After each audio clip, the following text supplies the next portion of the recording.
Hi, small group leaders. I am so excited to see you guys again soon. I wanted to take a few minutes before I tell you about everything to tell you thank you so much for all the prayers you've given to me and my family, as well as our team and those who have been a part of the church. I think we will, when we all get to be together again, we'll all be able to celebrate together all that God has done amongst us, even though many of us are still dealing with a lot of stuff. I am so encouraged by how you guys have encouraged me and each other and prayed for each other. As we get started, I wanted to tell you our regathering plan. As a church staff, we have been working behind the scenes to try to educate ourselves as quickly as possible to what would be best practices for us as we start to do life with kids again. And so I want you to know that there were three things that we considered as we made the decisions that we made to what things were going to look like when we come back and have kids in our midst again. And first and foremost, we wanted it to be focused on whether it was biblical. As Pastor Mike has been telling us, it is biblical for us to be together, and I completely agree with that. And it is also biblical for us when we gather to make sure that we make sharing Jesus the priority. And so as we looked at all of our environments, we went with that lens. As a staff team, we looked at every environment, everything that we do with the lens of what is it going to take for us to make sure that we continue to give a biblical standpoint. And so you will understand better as I lay out some of the things that we prioritize Bible teaching. And then the other thing that we considered was what was the wise thing to do. And the thing I told our staff was we're going to do what is wise for most. And I realized that we still have families who have not been a part of church since before spring break. And some of them are not going to be for a little while longer. Some of the friends that you have served with, they have all kinds of circumstances, and they will not be joining us for a little while either. And we respect that. And so what we are going to do is what is wise for most. And that will be some of our screening procedures and the use of a face mask and some things like that. And then the other thing that we considered is, do we need to do things incrementally? And how are we going to incrementally take care of the ways that we biblically share the gospel with kids? And so I'm going to tell you what we came up with a plan using those three things as the measuring stick. Is it biblical? Is it wise for most? And when we need to, how incremental do we need to make changes?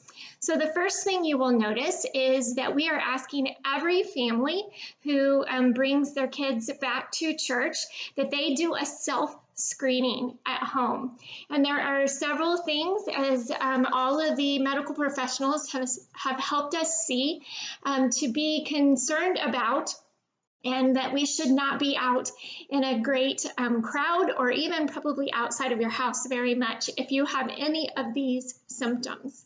If you have a cough or shortness of breath or difficulty breathing, if you have chills with repeated shaking, if you have muscle pain or a headache, if you have a sore throat, a loss of taste or smell, diarrhea, if you have had fever,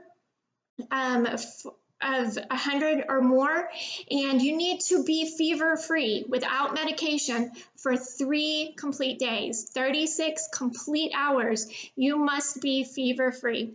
And the other one is if you have been close to or you have been confirmed to have COVID-19. And so we are asking everybody, you included, to use those as your measuring stick of whether you come back to join us for a time.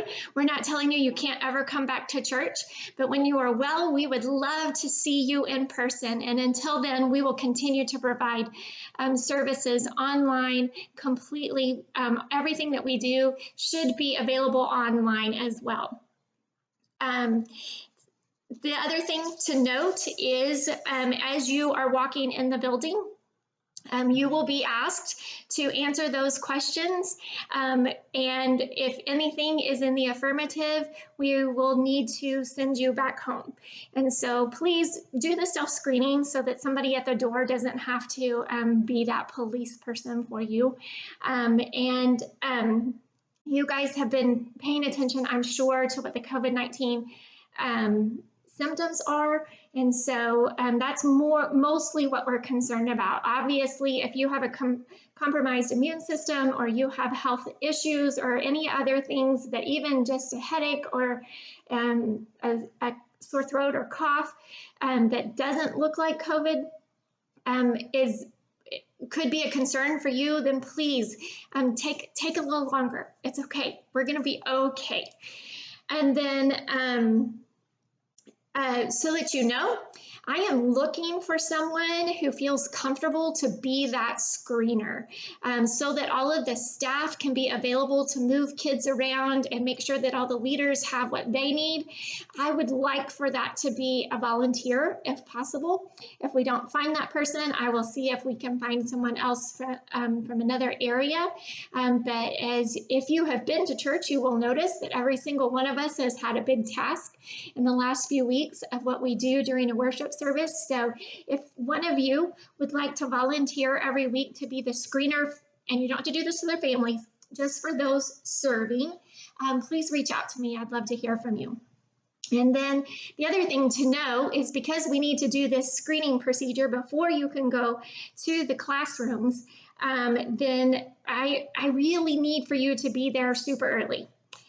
We will have the doors open and available, one door on the children's side and one door on the adult side. Well, I need you to enter on the children's side, but there'll be one door there available with someone standing there to do the screening.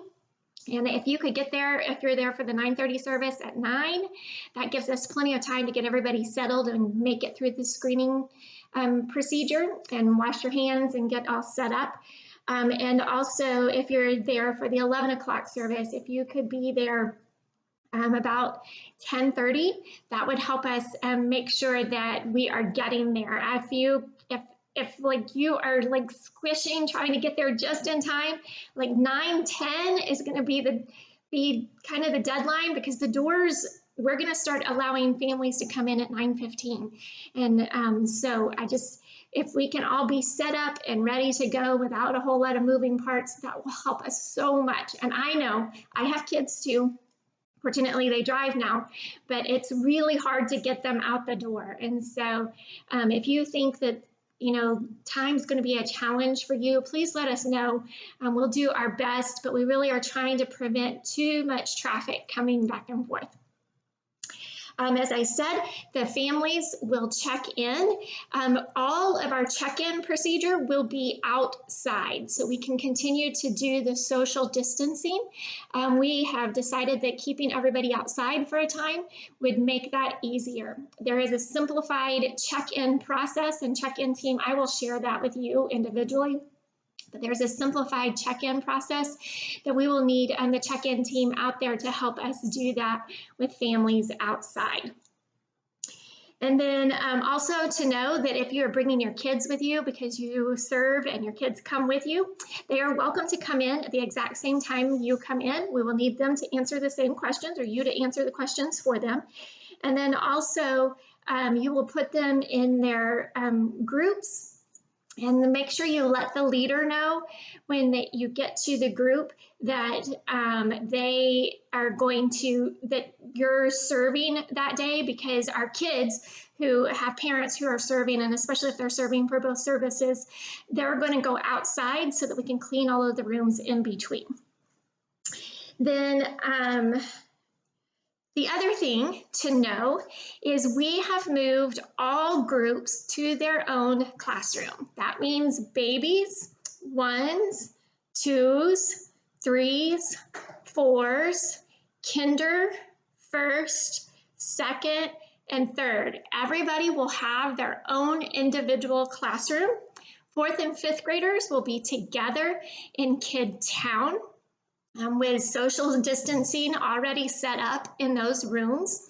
While you are in your small group time, you will have everything that you would normally have, but we're not doing it all together. So we have recorded everything that you would usually get in a large group teaching time, and it is on a DVD that is ready in each of your classrooms.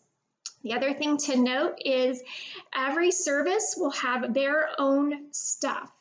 What we have realized is that cleaning and keeping everything sanitary is challenging when we have a whole lot of stuff. So we've gone into every room and removed a majority of things except for the big furniture pieces. And so you will have a box that has all of your stuff for your service only. And then when you are done with that, you will set it outside of your door, and we will take it and sanitize it for the next time we use it. That includes in the babies 1 and 2-year-old room, you guys will have toys.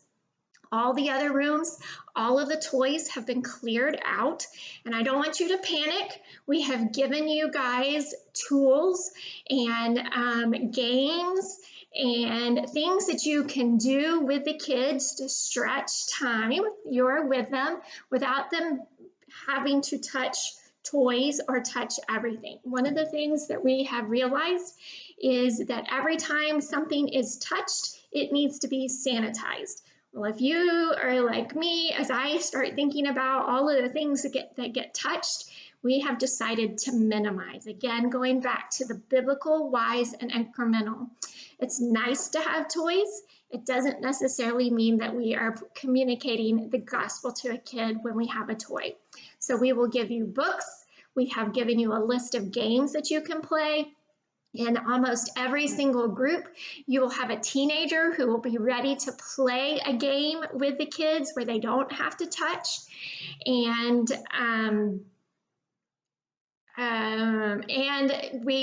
we have given you just a few extra little things. If you're in a little kid room, you'll have some music instruments that you can play and do an extended time of music time. So please know that we know that you are with kids, and you can always take them outside as well. What we are going to do is ask for one parent at a time to drop kids off. And so we need all of the kids back in the classrooms that you are assigned to by the time that the worship service is over. And if you're out on the playground, we will come and give you that warning so that you can get back in place. A few questions you might have that I've heard from a few people. Do I need to wear a face mask? I am going to make this decision for us. I would like for everyone to wear a face mask at drop-off and pickup. What I realize is when we wear a face mask, and I've been wearing it everywhere I go, that it's hard for us to communicate or for people to understand what we are saying. And so when you are in your classroom with your kids, doing small group activities, you do not need to wear your face mask unless that is your conviction and you feel like you need to do that. We are not going to encourage or enforce that kids wear face masks. Obviously, even social distancing is going to be challenging with kids, so let them be kids. All the parents who are bringing them are aware that they are going to play and that they're going to be kids and that they're going to do what they do. And so the other thing I want you to be aware of, many until today of our church families have not been to church since before spring break. And so by us showing them that we're wearing a face mask, we are communicating to them that we realize that there needs to be some precautions taken, which is why I'm asking you to wear it, unless you're on the check-in team, during drop-off and pickup. All right, and then the rest of the time, that is up to your discretion. Then the other thing to note is when I was making our summer calendar, and our summer serving calendar is going to be different than it typically is. In other words, if you were on a blue team or you were on a green team, it's not the same. because we have some people who can't return. And so we need to make sure that we're taking care of everybody. And as we've talked to you guys, we have asked if you could serve for 2 services. And if you could serve for 2 services, then I tried to make the schedule where you only serve once a month because you're still serving for a longer period of time. Know that as soon as you are done that Sunday, everything that you've been getting online at home will still be online, so you can still participate in everything that happened during the worship service. And thank you for being available to serve for 2 services. That helps us do a couple things. It helps us keep people from coming and going a lot, and it also helps make sure that those who are serving with the kids are following all of the procedures that we need to follow.